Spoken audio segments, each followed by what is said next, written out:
Welcome to Choice Classic Radio, where we bring to you the greatest old-time radio shows. Like us on Facebook, subscribe to us on YouTube, and thank you for donating at choiceclassicradio.com.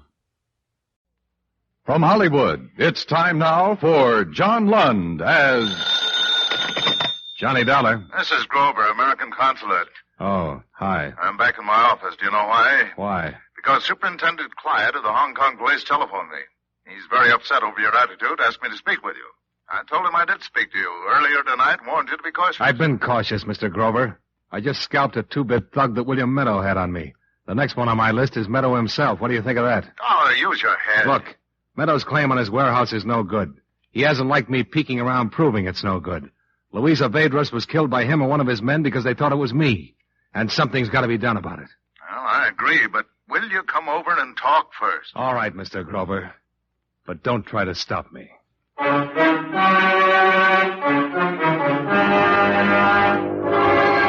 Tonight and every weekday night, John Lund in the transcribed adventures of the man with the action-packed expense account, America's fabulous freelance insurance investigator, yours truly, Johnny Dollar.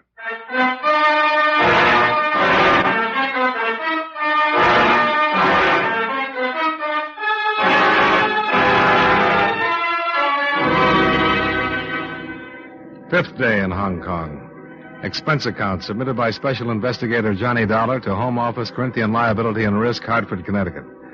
The following is an accounting of additional expenditures during my investigation of the Trans-Pacific matter.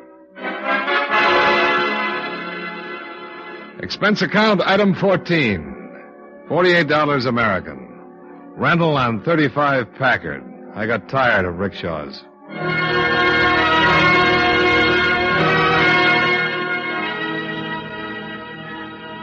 But I had a hard time driving through the Hong Kong streets. Anybody would. They were still jammed with humanity. Humanity on the verge of panic. Humanity living on the edge of a war. Only thing I could say for that Packard was that the horn worked beautifully, and hardly anybody paid any attention to it. Took me an hour to get to Grover's office.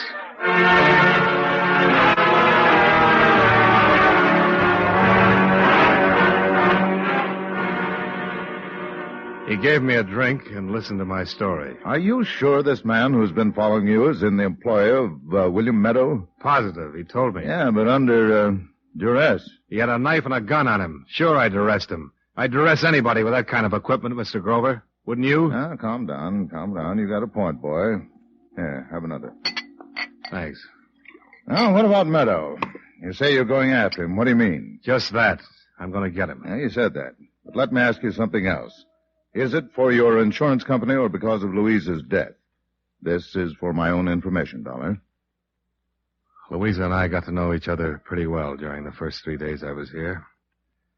I don't quite know how it happened.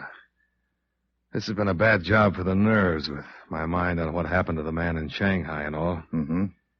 She got me the room at her father's hotel. She was there when I came back after a pretty bad day. I didn't know who was following me, and I guess I needed somebody to be with. So she stayed for a while. And she was there the next night, waiting for me in the room. And she was waiting for me to come back the night she was killed.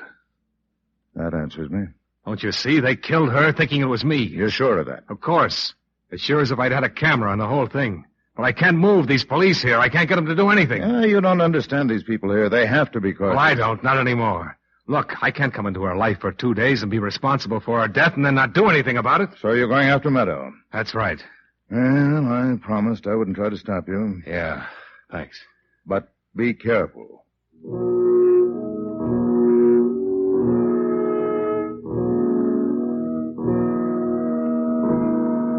I'm glad he didn't say cautious. I had a big hate on for the word when I crawled back into the rented Packard and headed toward the south part of town where Meadow lived.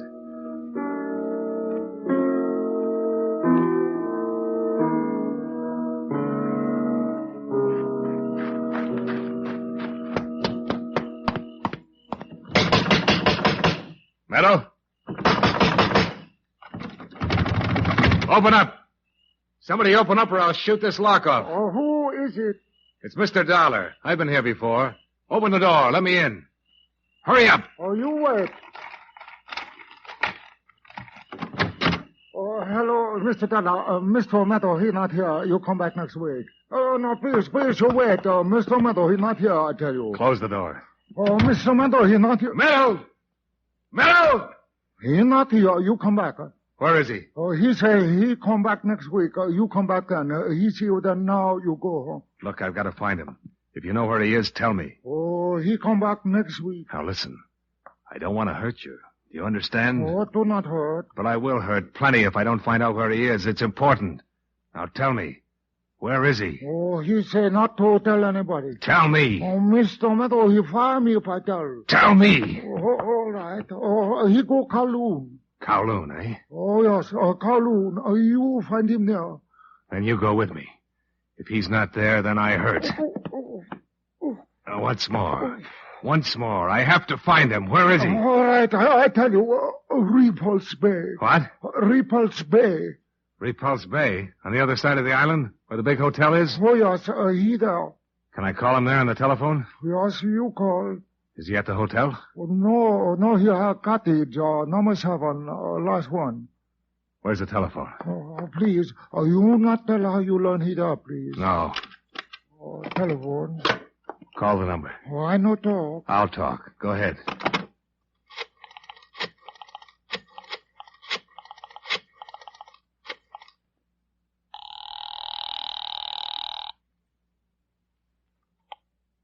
Repulse Bay Hotel? Oh, Mr. Meadow Cottage, please. Okay, give it to me.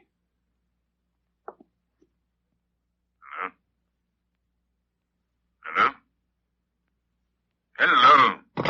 Oh, you see, I tell truth, he there. You did fine. Oh, you go see? Yeah. You no tell. No, I won't tell. But it won't make any difference anymore. I no understand, Mr. Dollar. You will. Hong Kong Police Department. I want to talk to the superintendent. Yes, sir. Hold on.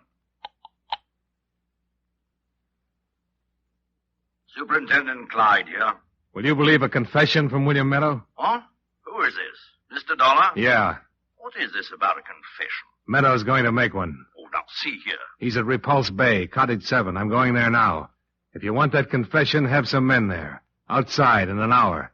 And quiet till it's finished. I warn you, Dollar, any illegalities on your part will be answered for. Oh, you go now, Mr. Dollar, huh? Yeah. I go now.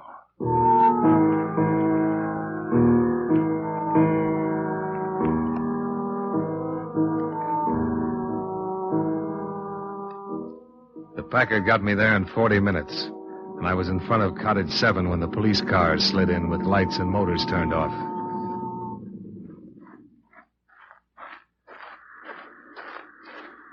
Dollar? Yeah. Let's get away from the house. Oh, Dollar, we came here not because of what you said on the phone about getting a confession, but to see to it that nothing happens here that would better be prevented. Thank you. Wait. Now, I have no reason to arrest you right now, but I will, and I mean it, if you do anything out of line. Well, then keep an eye on me. You're a hot-headed, impetuous man. My department and I have stood for all of the insults and badgering we will from you. I thought Mr. Grover made that clear to you. Mr. Grover told me you had to be cautious. And we do. Your case against William Meadow is nothing but notarized statements from people who could have said most anything. Well, your accusations as regards the murder of that poor girl bear consideration, but they also are very inconclusive. But you haven't done anything about either. We do things our way, Mr. Dollar, in spite of your insurance company. There is no case against him. Then why did he have me followed? Oh, did he? Some pug who was waiting for a chance at me. I shook him down 2 hours ago and found out Meadow hired him. Oh, that doesn't seem reasonable, Dollar. In light of what you said previously, if Meadow assumed you were the one shot behind the screen in your hotel room instead of the girl. No, it doesn't, except he found out the wrong person was killed. Doesn't any of this mean anything to you people? Well, we'd have to interview the man you were shook down. Where is he? In an alley on Sing Wong, for all I know. I left him cold. Well, Dollar, make your play. What? We'll back you up. Go ahead. All of us seem to be flying blind. This might flush out some truth. I don't understand. I checked on you as investigator quite thoroughly. You have a reputation in your United States, an enviable one. I can't disregard that.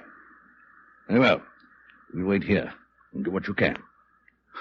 Well, you put up a lot of fights, Superintendent. So do you. Good luck.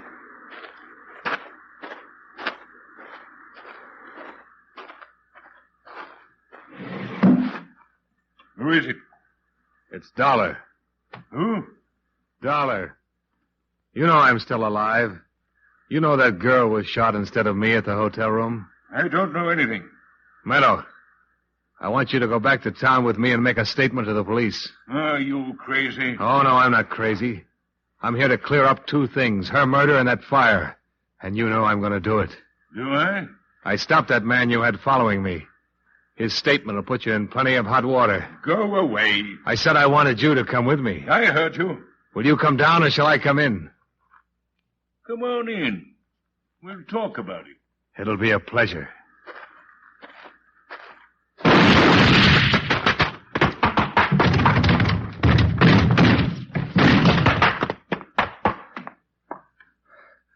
Meadow? Meadow?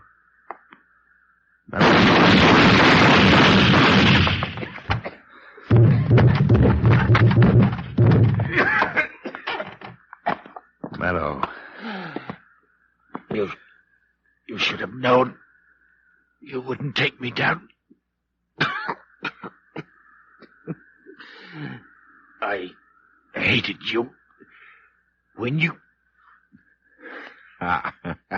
What? I hit you, didn't I? Oh, just in the arm. It'll be all right.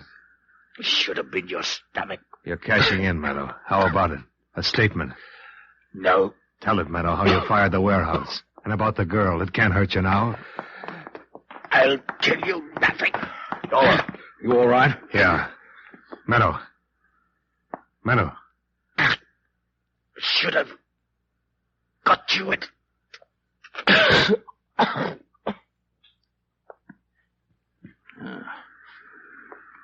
All right, Dollar. You better have that arm taken care of.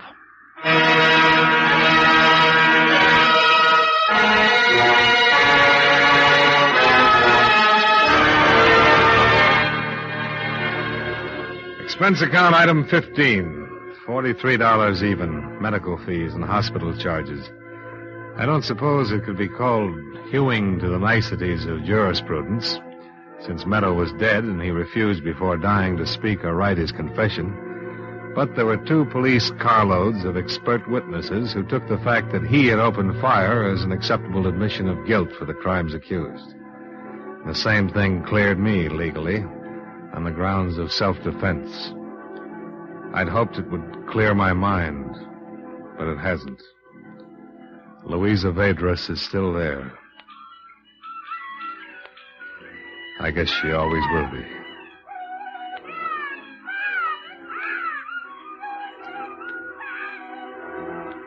Nothing good came out of this assignment except saving your company some money it didn't know it had. Item 16, same as item 1, plane fare back to United States. Expense account total, $4,515. End of 5th day. Yours truly, Johnny Dollar.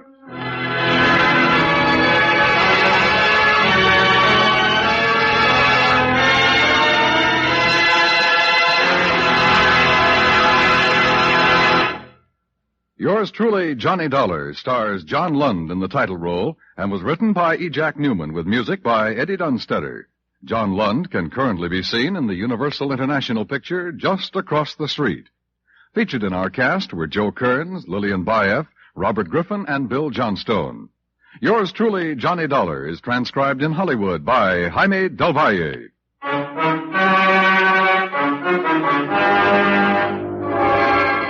This is Dan Cubberly, inviting you to join us next Monday when John Lund appears as... Yours truly, Johnny Dollar.